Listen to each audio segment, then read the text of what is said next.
Hello, YouTube vinyl community. Mike the Retro here, and today in this video, I'll show you in two parts my LP collection. This is going to be part one. Part two is going to be filmed a little later, today or tomorrow. So let's get on with part one and show you my LP collection. BG's Greatest, which has all of their greatest hits from the disco era. Stephen Bishop and Careless from 1976.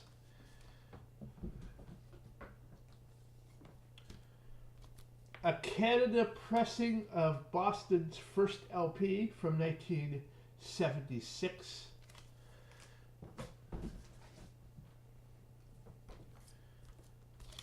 Boston's follow-up to their first LP, Don't Look Back, in 1978.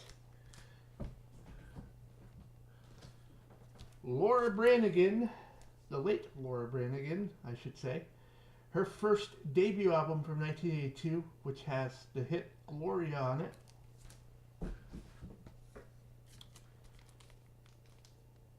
Her second album in 1983, which has Solitaire in it, Branigan 2.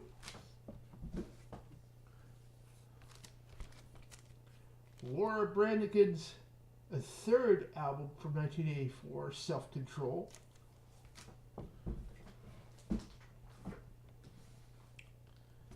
The Carpenters, Yesterday Once More, two LPs of their greatest hits. One of my favorites out of my LP collection. Alan Clark and Legendary Heroes. As you can see, the tag right over there. It was like $6, still sealed, good deal, at my local record store, Spin Again. I'm gonna do a little bit of plug of Spin Again Records. It's a good record store if you live in the Chico area. Check that place out. Good owners. Check that store out. Christopher Cross, first album from 1980, which has Ride Like the Wind. Another Page, the second Christopher Cross album from 1983. The Best of England Dan and John Ford Coley has a lot of their greatest hits on it.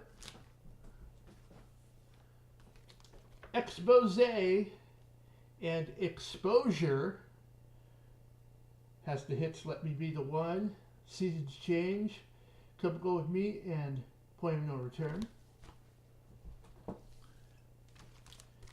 Andrew Gold, What's Wrong With This Picture, which has the hits Lonely Boy in it.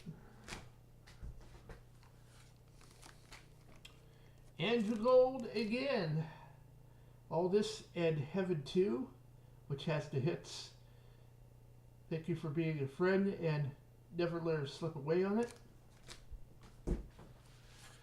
Golden Earring and Moontan from 1973, which include the hits Radar Love. The Guess Who and Road Food, which includes Clap for the Wolfman, that had the late Wolfman Jack doing a cameo on that song. The first album from Daryl Hall and John Oates from 1973, when they signed with Atlantic Records, called Abandoned Luncheonette, which has the hit She's Gone on it. Wasn't a hit until 1976. Daryl Hall and John Oates' first album when they signed with RCA left Atlantic, and they called it the Silver Album, and that album cover raised a lot of eyebrows back in '75. Then you know why. Beauty on a Back Street which was the follow-up to their 1976 album, Bigger Than Both of Us. I have 2 copies of Ecstatic. This one is an import from Austria. This is one of my favorite copies of Ecstatic. And the second copy of Ecstatic is the original US print of Ecstatic in 1979. So I have 2 copies of that one. Daryl Hall's solo album from 1980. Actually, he recorded it in 1977 with a little help from King Crimson's Robert Fripp and Sacred Songs.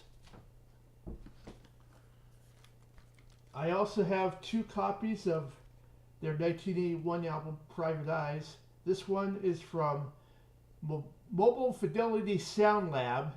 This is like 180 grams version of Private Eyes.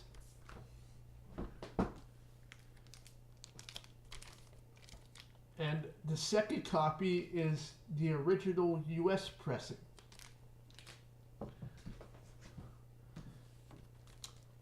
I also have H2O, their 1982 album, which has the popular hit Man-Eater on it. Big Bam Boom, their 1984 album, which has Out of Touch. And wrapping up part 1 of my vinyl collection is their 1990 album, Change of Seasons. And I'm going to be doing part 2 later on today or tomorrow. So look for part 1. And also look for part 2 of this video here. And I'll talk to you later, vinyl community. Keep spinning those vinyls.